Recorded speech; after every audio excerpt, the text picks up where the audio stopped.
On behalf of Lead Africa International, I'd like to welcome you all to GPAD 2020. Welcome to Baden-Württemberg. Last year you met in Tübingen in Baden-Württemberg. This year we have an online event, but I really hope that next year we will be able to meet physically again in the wonderful state of Baden-Württemberg. I would like to congratulate you on behalf of the state of Baden-Württemberg. Ladies and gentlemen, I think we live in a world with growing injustices, inequalities, and also post-colonial continuity, and these power structures which are already in place for centuries. From my side, throughout the corona pandemic, we can notice even an ongoing growth of these injustices and these asymmetric power structures. What do we need? I think all of us, we know that we need change, or how we used to say we need transformation. But transformation needs, we require equal rights for every human being and equal rights and access to resources, power, and representation. I think, therefore, we need to understand each other. We need to comprehend. We need to have a dialogue and not to proceed what I can see and what I really fear to proceed in greater polarization. I also really like your word, togetherness, the oneness, the togetherness we need to work on.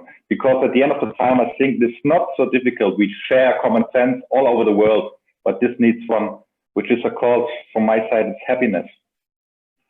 Personally, I'm really convinced that as Western people, me and myself, can reach transformation through sincere partnerships with African people and people with African descendants. So therefore, I'm very happy and honored to support Lead Africa International and offer this platform for discussing and networking. And let me begin by just explaining my role in the African Development Bank. So first and foremost, my job at the African Development Bank is focused on overseeing our lending program across the continent. I oversee about $10 billion worth of lending annually. But having said that, with the development assistance from the multilaterals and the bilaterals for Africa generally, let's keep in mind that Africa's GDP is about $2.4 trillion. It is also a continent that is growing extremely fast, growing at over 6% per annum.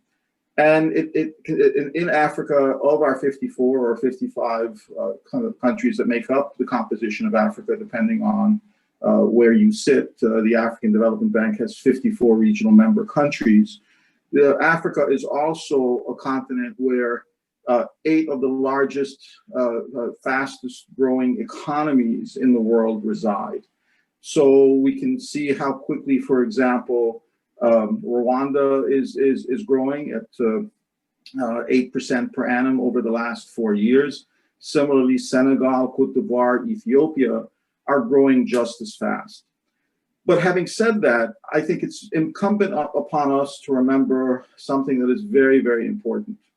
The African continent is getting richer, so GDP continues to grow, but GDP per capita does not. So how is it that the African continent is getting richer, where at the same time, Africans across the board are not becoming wealthier?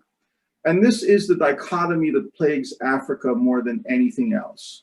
A continent becoming wealthier, but its citizens in certain parts of the continent seeing in their own countries growth of GDP, but not growth of GDP per capita.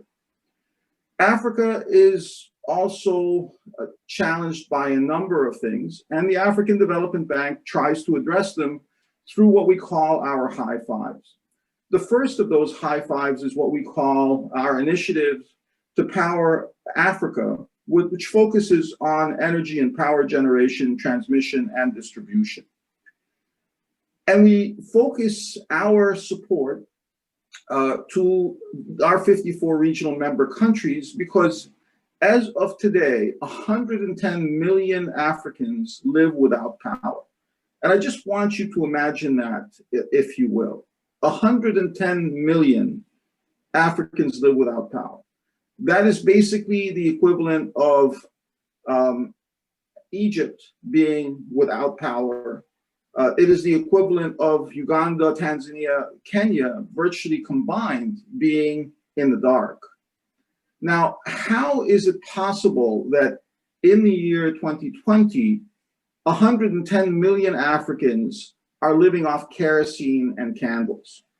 Clearly, development cannot take place without the ability to access some form of electricity. Industry will not take root, and you will not get economic development in a continent that is in the dark. The first thing I would say is, just in a general sort of context, I very much enjoyed listening to the presentation, because to me it was really, as you say, it was content heavy, and to me it speaks really to what we are now coming to in the 21st century, which I think is we've moved from what we had decades ago when I was young, which was Afro-pessimism in the developed world. It kind of took Africa as a very troubled continent.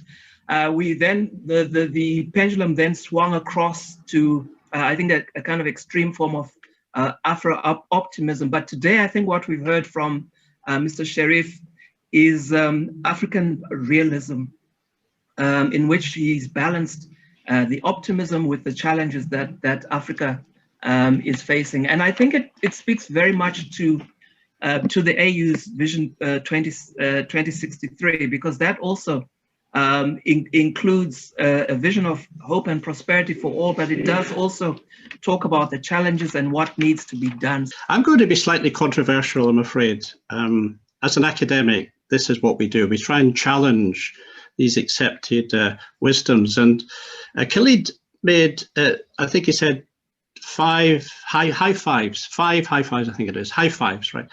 And before I start, I think I would just point out that while he's right in saying that, you know, African economies are leading in terms of growth, but not in terms of growth per capita, there is a long-standing relationship in economics, which is not a very pleasant thing to say, which is, and it's developed from work done by a Nobel Prize-winning economist, Simon Kuznets, the Kuznets curve, which depicts a relationship between growth and inequality as an inverse view relationship. In other words, without being too technical, in the early stages of periods of economic growth, historically speaking, this happened in the UK, it happened in America, it happened across Europe.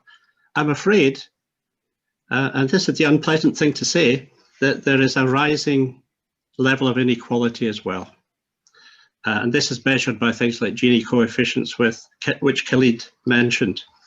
Now, this is sometimes called the iron law, one of the iron laws of economics. Economics has been described as a dismal science because we're always talking about the negative aspects of this.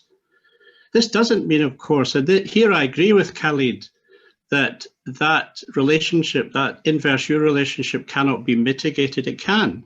And indeed, you can get different shapes of this curve for different countries. And some countries have achieved great success in mitigating the inequality effects of economic growth. So I wanted just to start with that comment. That doesn't necessarily mean I'm a trickle-down economist, by the way. I think I'd probably describe myself as a Keynesian economist.